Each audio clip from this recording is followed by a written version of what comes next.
Bonjour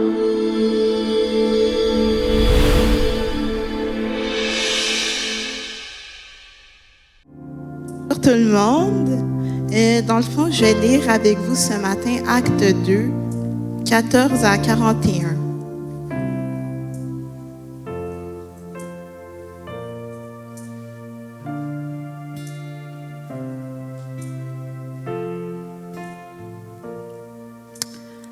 Alors Pierre, se présentant avec les 11, éleva la voix et leur parla en ces termes. Hommes juifs, et vous tous qui séjournez à Jérusalem, sachez ceci et prêtez l'oreille à mes paroles. Ces gens ne sont pas ivres, comme vous le supposez, car c'est la 3e heure du jour. Mais c'est ici ce qui a été dit par le prophète Joël. Dans les derniers jours, dit Dieu, je répandrai de mon esprit sur toute chair. Vos fils et vos filles prophétiseront, vos jeunes gens auront des visions et vos vieillards auront des songes. Oui, sur mes serviteurs et sur mes servantes, dans ces jours-là, je répandrai de mon esprit et ils prophétiseront. Je ferai paraître des prodiges en haut dans le ciel et des miracles en bas sur la terre. Du sang, du feu et une vapeur de fumée. Le soleil se changera en ténèbres et la lune en sang.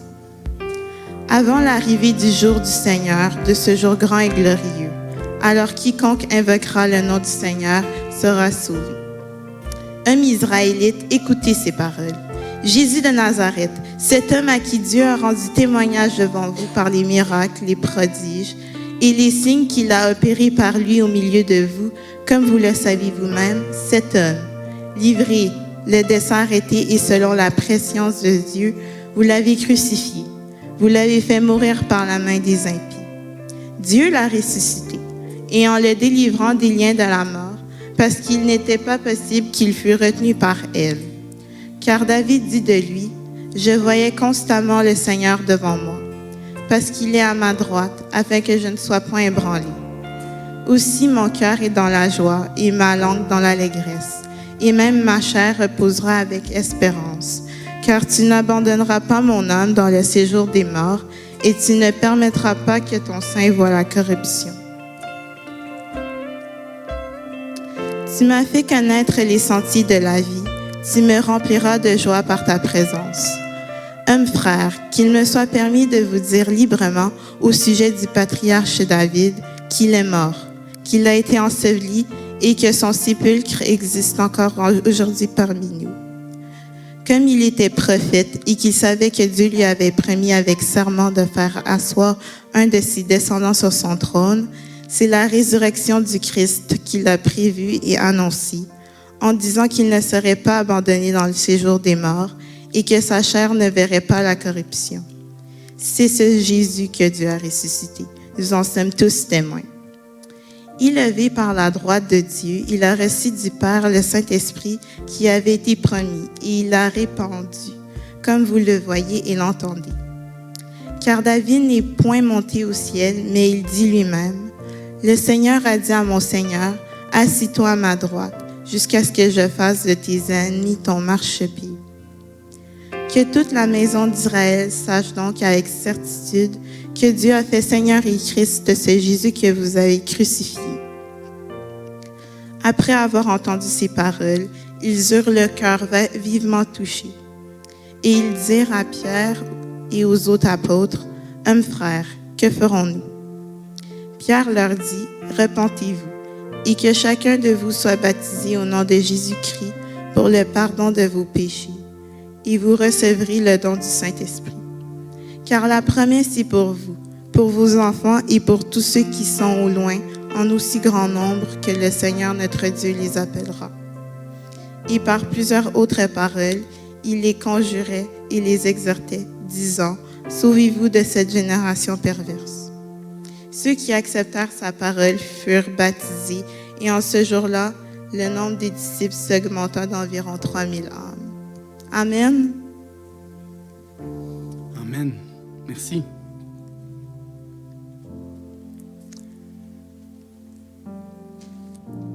Merci beaucoup, Laetitia, pour cette belle lecture de la parole de Dieu. Le premier message, le premier discours tout de suite après que les disciples ont reçu le Saint-Esprit à la Pentecôte, le discours de Pierre. C'est le texte qu'on va regarder ensemble ce matin.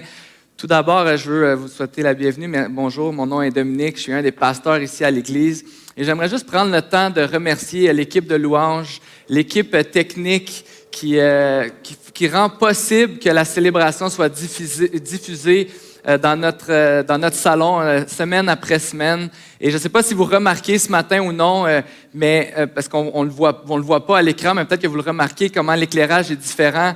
J'aimerais remercier tous ceux qui ont travaillé aussi dans les dernières semaines. Il y a des gens qui ont travaillé vraiment fort pour améliorer ça, entre autres David Joannis. Et dans le fond, la raison pourquoi je veux remercier, puis j'étais vraiment ému de voir ça ce matin, c'est de voir à quel point l'Église continue de vouloir s'améliorer, de vouloir offrir du mieux qu'on peut la parole de Dieu dans vos foyers, dans la ville de Gatineau, tout en entier. Et je veux juste remercier tous ceux et celles qui contribuent, qui continuent de le faire de diverses manières. Et donc, merci à l'équipe technique. Vous êtes vraiment précieux pour nous dans ces temps où la technologie est vraiment utilisée.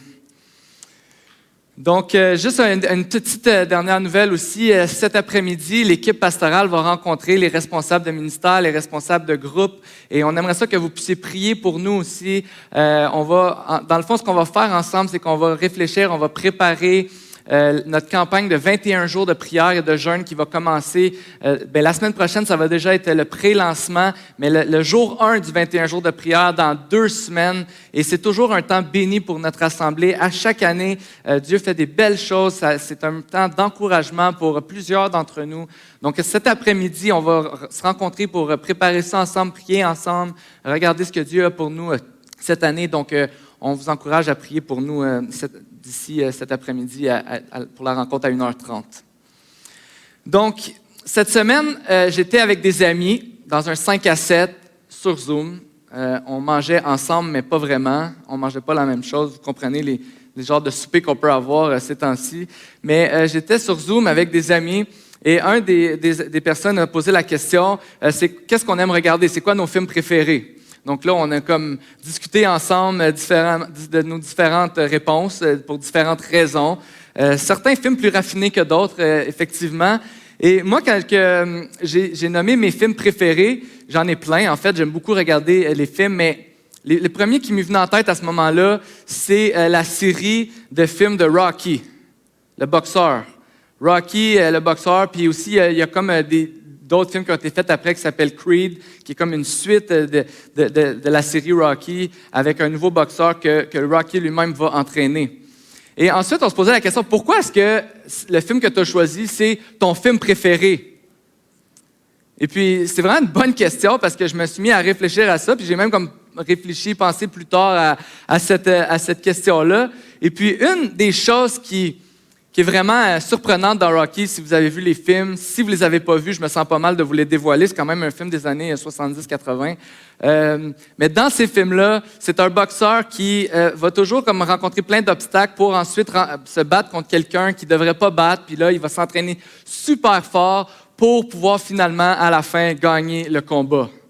Et c'est comme une genre d'histoire d'un gars qui n'était pas connu, qui était dans un quartier défavorisé de Philadelphie, pas trop une vie connue et tout. Et puis là, il va s'entraîner. Puis à la fin, il va réussir à devenir populaire, à devenir un champion du monde, à devenir un des boxeurs les plus populaires de sa génération. Et la question que je me posais, qui est venue en moi quand je regarde les films de Rocky, c'est cette question, une question qui est là souvent dans ma vie, qui est vraiment souvent présente dans chacune de nos vies, j'imagine, c'est est-ce que j'ai ce qu'il faut pour y arriver? Est-ce que je vais être assez bon? Est-ce que je vais réussir la tâche qui est devant moi? Est-ce que je vais réussir, dans le cas de Rocky, est-ce que je vais réussir à devenir champion du monde? Est-ce que je vais battre ce boxeur qui est comme impossible à battre? Dans Rocky 4, on dirait qu'il se bat contre un robot, dans le fond, là, quasiment, tellement que le gars il est entraîné, est surentraîné. Et puis c'est toujours cette question, est-ce que j'ai ce qu'il faut? Et souvent dans la vie, je me pose ces questions-là. Est-ce que j'ai ce qu'il faut pour être un bon père pour mes enfants? Est-ce que j'ai ce qu'il faut pour réussir dans mes projets, dans mon travail, dans mes relations? Est-ce que j'ai ce qu'il faut pour répondre à l'appel de Dieu qui dit « Allez, faites de toutes les nations des disciples » pour être un témoin de Jésus? Est-ce que j'ai ce qu'il faut? Et souvent, on se pose cette question-là et on cherche la réponse comme si c'était nous qui avions la réponse à l'intérieur de nous. Et on vit souvent, on va travailler fort, on va par plusieurs efforts, on va s'essayer de plusieurs moyens pour réussir notre vie. Et on cherche la réponse à l'intérieur de nous. Mais est-ce que Dieu peut faire une différence pour répondre à cette question? Est-ce que Dieu agit encore dans nos vies aujourd'hui? Est-ce que Dieu peut répondre à cette question? Est-ce que j'ai ce qu'il faut? Est-ce que Dieu pourrait répondre, bien, peut-être que moi j'ai ce qu'il faut et je veux t'accompagner et te donner ce que tu as besoin?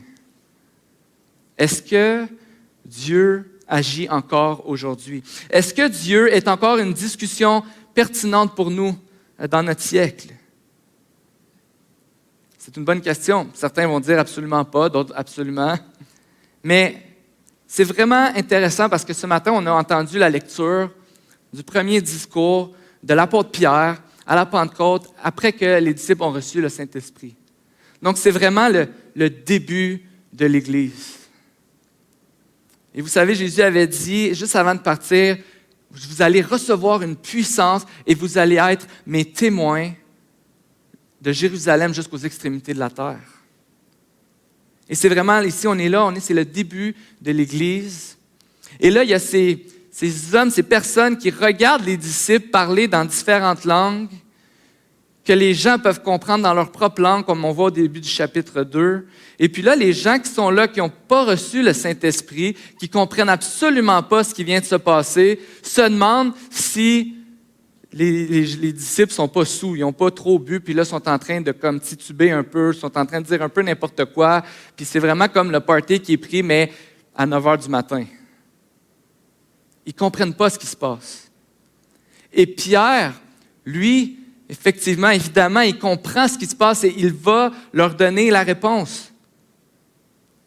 Il va leur expliquer non pas seulement ce qui se passe, mais d'où vient cette puissance. Parce que les disciples ne sont pas saouls, les disciples ne sont pas en train de faire n'importe quoi, les disciples sont en train d'expérimenter une puissance et je vais vous présenter cette puissance-là. Et il va affirmer, et c'est cette vérité pour chacun d'entre nous, que cette puissance est encore et toujours disponible aujourd'hui. Pierre est en train d'expliquer. En fait, Pierre va nous pointer vers Jésus.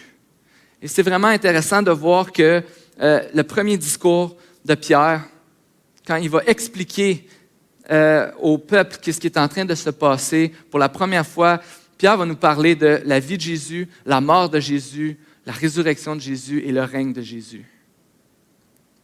Et il va parler d'une personne, parce que cette puissance se trouve dans une personne et dans ce qu'elle a fait.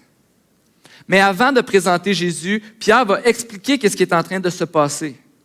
Et en utilisant le prophète Joël, et on n'a pas le temps ce matin d'aller en détail dans toutes les explications vraiment intéressantes du passage, mais en gros, là, ce que Pierre est en train de dire, c'est que vous êtes en train d'assister au début d'une nouvelle ère, d'un nouveau temps, d'une nouvelle époque. Et là, il s'adresse à des Juifs pour qui c'est très clair que pour eux, la présence de Dieu est dans un endroit. Pour qui c'est très clair pour eux que seulement certaines personnes ont accès à la présence de Dieu et peuvent comprendre et expliquer le message de Dieu. Et Pierre va leur dire maintenant, vous êtes dans une nouvelle époque où non seulement où chaque personne qui va croire au nom de Jésus va pouvoir être en relation avec Jésus, où chaque personne va pouvoir connaître Jésus et avoir une relation de proximité avec Jésus. Vous êtes dans une époque où les hommes, les femmes, les vieillards, les jeunes, les pauvres, les riches, tout le monde a accès à Jésus. Tout le monde a accès à connaître Jésus, à comprendre le message de Jésus et de vivre une relation avec Jésus. Tout le monde y a accès maintenant. Dieu en nous. Voici ce qui se passe. Dieu est en nous.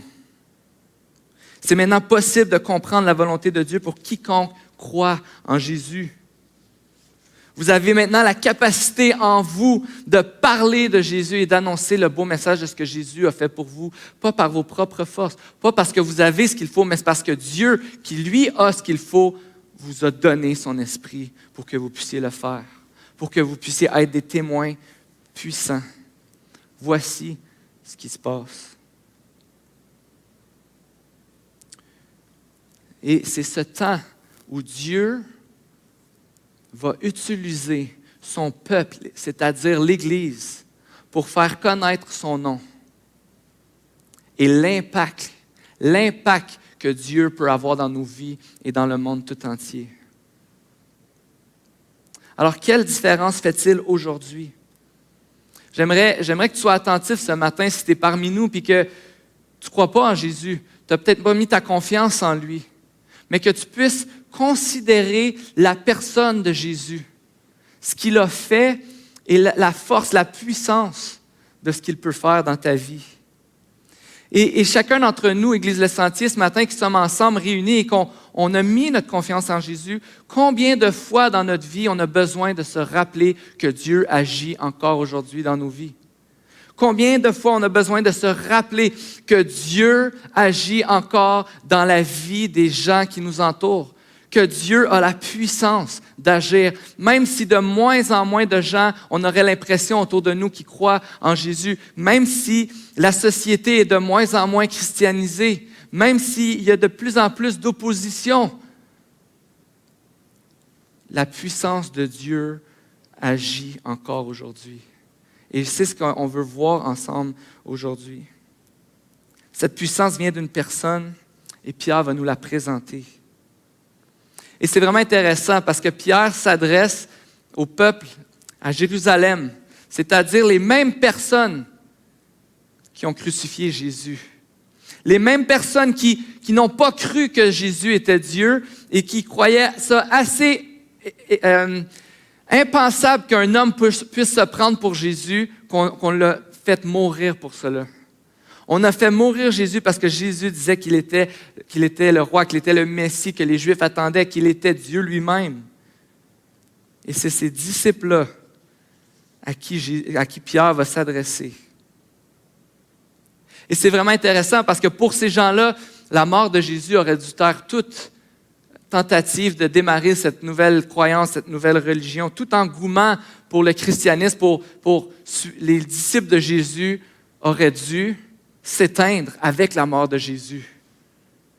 Mais là, il se passe quelque chose de phénoménal, quelque chose de puissant, les gens expérimentent quelque chose dont ils ne sont pas capables d'expliquer, et Pierre va leur dire, voici ce qui se passe. Dieu est vivant. Et Pierre va nous parler de la vie, de la mort, de la résurrection et du règne de Jésus. Et je vais juste relire dans Acte 2, au verset 22, la vie de Jésus. Israélites, écoutez ces paroles. Dieu vous a désigné Jésus de Nazareth en accomplissant par lui au milieu de vous des miracles, des prodiges et des signes, comme vous le savez vous-même. Pierre commence en parlant de la vie de Jésus. Jésus de Nazareth. Cet homme que vous connaissez tous, vous savez de qui on parle. C'est un homme qui a vécu dans l'histoire, qui a fait partie de l'histoire récente pour eux des Juifs. Et vous le connaissez, vous l'avez vu, vous en avez entendu parler, vous avez entendu qu'il a attiré les foules, qu'il a fait des miracles, qu'il a fait toutes sortes de prodiges. C'est de ce Jésus-là dont je veux vous parler. Parce que la vie de Jésus, tout entière, témoigne que Jésus était Dieu et que Jésus est venu pour une raison qui était de sauver son peuple, qui était de donner la vie, qui était de nous pardonner de nos péchés. On peut le lire dans tous les évangiles que Jésus est venu pour donner sa vie, pour que nous puissions avoir une relation avec le Dieu créateur de l'univers. Et toute la vie de Jésus, ces miracles ont témoigné qu'il était tout-puissant, plus puissant que la nature, plus puissant que toute chose en fait. Les miracles de Jésus ont démontré qu'il était maître, et qu'il était Dieu lui-même et qu'il pointait vers la puissance de Dieu. La vie de Jésus, ses discours, tout ce qu'il a dit, ce que Jésus a dit de lui-même, si ces hommes, si le peuple a crucifié Jésus, a fait mourir Jésus sur une croix, eh bien, c'est parce que Jésus lui-même disait qu'il était Dieu. Il empruntait des phrases comme « je suis », qui était un terme qui pouvait être utilisé pour parler de Dieu. Il dit « avant qu'Abraham soit, je suis ». Il prend un mot pour dire qu'il est Dieu. Jésus lui-même a dit « Je suis le chemin, la vérité et la vie. Nul ne vient au Père que par moi. » Jésus est venu et il s'est proclamé la vérité, la vie et le chemin pour avoir une relation avec Dieu. Et Pierre nous parle de ce Jésus, sa vie. Au verset 23, il va dire en parlant encore de ce Jésus, « Cet homme vous a été livré suivant le projet défini et la prescience de Dieu. Vous l'avez arrêté, vous l'avez fait mourir sur une croix par l'intermédiaire d'hommes impies. » Vous l'avez fait mourir sur une croix par l'intermédiaire d'hommes impies. Pierre va dire, c'est ce Jésus que vous avez crucifié. Et vous savez, on est ici, on parle de cette histoire 2000 ans plus tard, comme plusieurs années plus tard, on pourrait dire. Et on en parle encore. Et encore aujourd'hui, il y a des hommes, il y a des femmes, il y a des gens qui croient en Dieu, qui croient que Jésus est celui qui a transformé leur vie. Encore aujourd'hui, il y a des hommes et des femmes qui veulent donner toute leur vie pour Jésus et qui veulent suivre les instructions de Jésus et qui veulent suivre l'enseignement de la Bible, de la parole de Dieu, ce que Jésus a dit. Il y a encore des gens aujourd'hui qui croient en Jésus. Et c'est certainement, nous, l'Église de Sentier, c'est ce que nous croyons, c'est ce que nous voulons partager comme message, que Jésus est vivant. Mais laissez-moi vous dire, quand Jésus est mort sur la croix, ses disciples se sont dispersés, on le sait, on l'a déjà dit, ses disciples se sont dispersés, ils sont retournés à leur travail d'avant, ils étaient vraiment tristes, ils ne comprenaient pas ce qui venait de se passer. Et tout le monde était convaincu, et ce n'était pas la première fois qu'il y avait un homme qui soulevait des foules à cette époque-là, et qu'une fois qu'on le faisait mourir, bien, les gens arrêtaient de propager cet enseignement-là ou les pensées de cet homme-là. Alors, quand que Pierre va dire à ces personnes, « Vous l'avez fait mourir », en d'autres mots, il est en train de dire, dans un sens, Jésus est mort, vous devriez crier victoire. Ça devrait être la fin de cette histoire. Ça devrait être pour vous le résultat, la preuve que vous avez gagné. Mais Pierre va dire que c'était le plan de Dieu. C'est selon le plan de Dieu que vous avez fait mourir Jésus. Ce qui devait contribuer à le faire taire, s'est avéré être le message le plus puissant de l'histoire.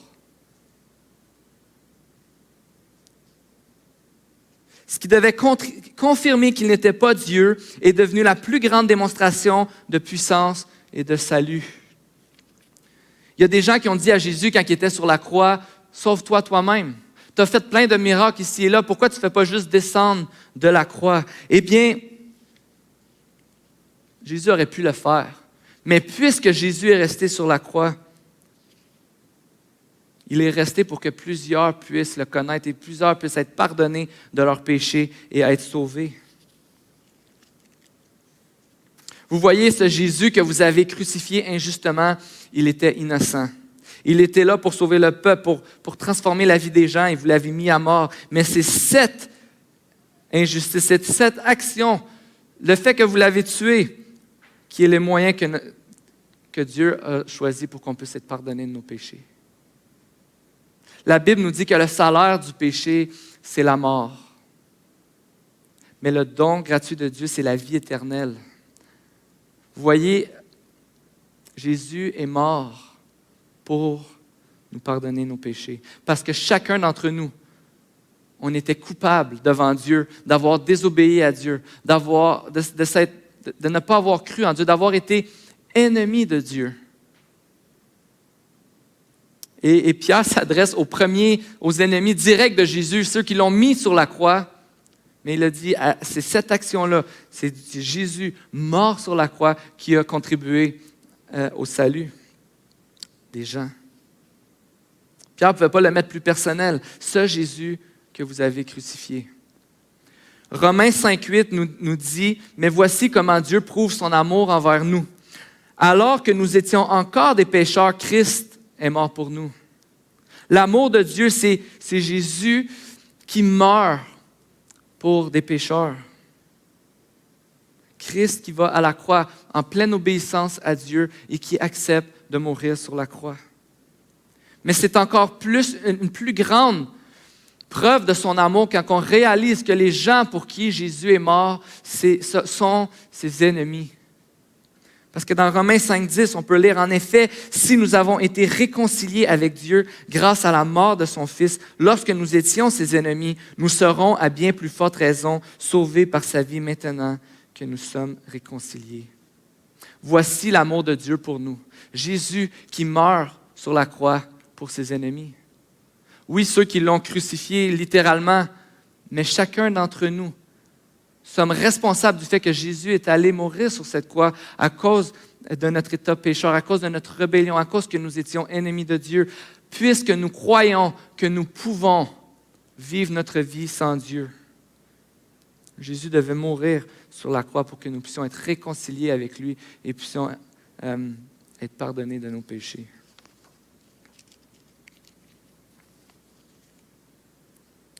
Mais, comme j'ai dit, si Jésus était juste mort, tout ça, on n'en parlerait plus aujourd'hui. Et à ce point dans l'histoire, même que j'imagine les gens qui écoutent l'histoire, puis ils connaissent l'histoire, tout ce que Pierre dit jusqu'à maintenant, peut-être qu'il ne l'aurait pas raconté comme ça, mais ils connaissent l'histoire, et ils se disent, ouais, ok, mais ton Jésus, il est mort. Mais là, Pierre va user de paroles vraiment puissantes. Et on peut lire au verset 24, où est-ce que Pierre va parler, il va dire, « Mais Dieu a brisé les liens de la mort. Il l'a ressuscité parce qu'il n'était pas possible qu'elle le retienne. » Parce qu'il n'était pas possible qu'elle le retienne. La résurrection de Jésus. Quelqu'un qui est mort et qui revient à la vie. Vaincre la mort, c'est la victoire ultime sur tout le mal qu'il y a sur la terre. Est-ce qu'il y a un mal plus grand que la mort? Y a-t-il quelque chose qu'on déteste plus que la mort? Y a-t-il quelque chose qui va défaire nos plans plus que la mort? Y a-t-il quelque chose qu'on peut avoir plus peur que la mort? Mais Jésus a vaincu la mort, Dieu l'a ressuscité. Et voici, c'est ce qui a changé toute l'histoire. Parce que la mort de Jésus et sa résurrection, la résurrection de Jésus est la preuve ultime de toute puissance. Il n'y a jamais personne qui a rien fait de plus puissant, de plus grand, de plus fort que de ressusciter des morts. Alors, est-ce que la résurrection de Jésus est assez importante, assez grande pour nous garder notre attention? Jésus, par sa résurrection, a été le plus grand de l'histoire, le plus puissant de l'histoire. Il prouve qu'il est qui il dit qu'il est. Il prouve qu'il est digne de régner sur toute chose et de décider ce qui est bien et de décider ce qui est mal. Il prouve qu'il est celui qui a la puissance de prendre soin de nous, qui est celui qui a la puissance de nous garder. Et il prouve que quand il dit qu'il est avec nous et qu'il nous envoie pour être des témoins dans toute la terre de ce qu'il a fait pour nous, il prouve qu'il va être avec nous et qu'il va nous garder. Et c'est ce que Pierre veut qu'on sache. Il va parler du roi David dans les psaumes. Il va dire, David ne parlait pas de lui-même, parce que David, lui, il est mort, et David n'est pas ressuscité. David était un grand roi, mais David est mort aujourd'hui. Jésus est le roi des rois, celui qui vit, celui qui règne, celui qui sait ce qui est bon, celui qui sait ce qu'on a besoin. Jésus règne sur le trône. Et en régnant, et on peut le lire, je vais juste lire le verset 36, qui dit que toute la communauté d'Israël sache donc avec certitude que Dieu a fait Seigneur et Messie ce Jésus que vous avez crucifié.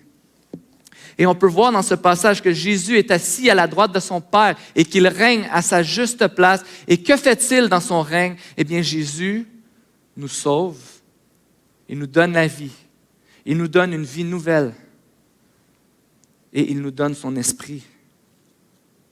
Jésus donne son esprit à tous ceux qui croient en lui. Il nous donne une vie nouvelle et il nous transforme, il nous accompagne, il est avec nous. Et la puissance de Dieu qui a ressuscité Jésus d'entre les morts, donc la puissance de la résurrection se trouve maintenant à l'intérieur de nous. La puissance de la résurrection se trouve à l'intérieur de nous. On vient de voir que c'est l'acte le plus puissant qui aurait pu être fait dans toute l'histoire. Personne n'est capable de réveiller quelqu'un d'entre les morts, mais Dieu l'a fait. Et cette puissance qui agit en nous, cette puissance que Jésus t'a promis, quand Jésus te dit « Sois mon témoin à ton travail, sois mon témoin à l'école, sois mon témoin dans ton voisinage, parle de moi, parle de ce que j'ai fait dans ta vie. Aime ton prochain, prends soin des autres, donne ta vie pour me servir. » Cette puissance qui est en nous quand Jésus nous le demande, c'est la puissance de la résurrection, qui nous donne la capacité de comprendre la volonté de Dieu, qui nous donne la capacité d'être transformés, de résister au mal, de résister à la tentation. Un homme est mort en Italie il y a plusieurs centaines d'années. Et cet homme-là détestait le christianisme. Mais en même temps, il avait entendu des choses et il en avait un peu peur.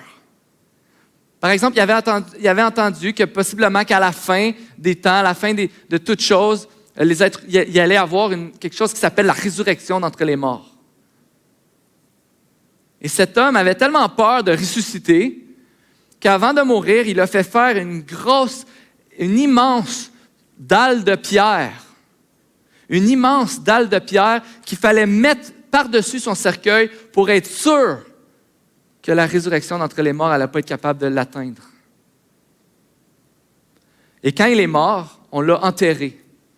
Et en l'enterrant, il y a un gland d'un chêne qui est tombé avec lui, possiblement dans la tombe. Donc, au cours de plusieurs années, le gland a commencé à pousser, à pousser et à pousser. Et à un moment donné, a fendu la dalle en deux et l'arbre a poussé et c'est devenu un immense chêne.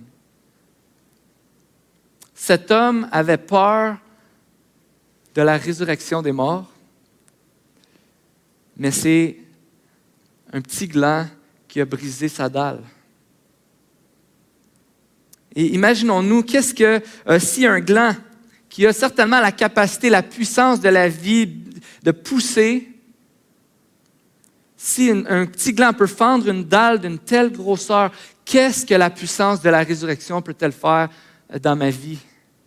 Quand que Jésus me dit qu'il me donne le Saint-Esprit, quand Jésus me dit que je suis accompagné de la puissance de la résurrection. Imagine toutes les dalles. Imagine toutes les dalles que tu penses qui ne peuvent pas être bougées dans ta vie.